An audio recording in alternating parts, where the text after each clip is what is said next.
Bonjour à tous. Nous étions aujourd'hui au Spinagrill à Épinal avec Luc Perrachon, la plume du préfet du Rhône, qui nous a fait une formation sur l'art d'écrire un discours. Il nous paraissait indispensable de donner les clés, les outils pour écrire un discours en vue des prochaines municipales. En train de le dire. Si vous respirez, si vous posez votre voix, si vous savez vous ménager des silences, alors vous aurez les armes pour combattre le stress et le trac. Et forcément, ce sera plus simple.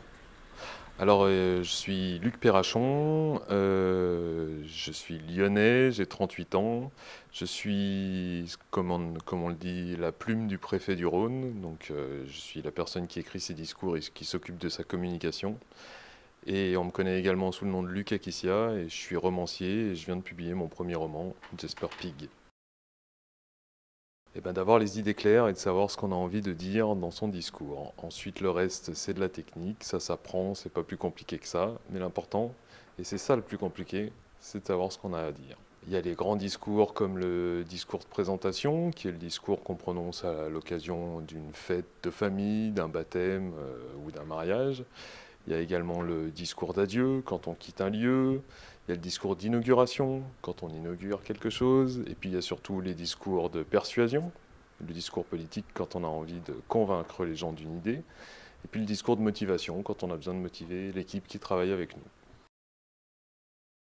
Les erreurs à ne pas faire, par exemple, c'est de se lancer dans un discours sans ne l'avoir jamais lu à haute voix.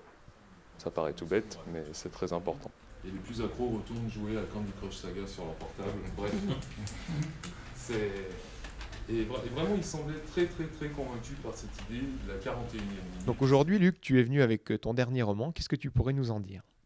Eh bien, c'est l'histoire d'un sportif qui s'appelle donc Jesper Pig, qui est une star mondiale et qui, pour devenir la star qu'il est devenu, a eu recours au dopage et qui se rend compte dans ce roman que les produits dopants qu'il a utilisés provoquent des transformations chez lui et dans son entourage et à plus grande échelle.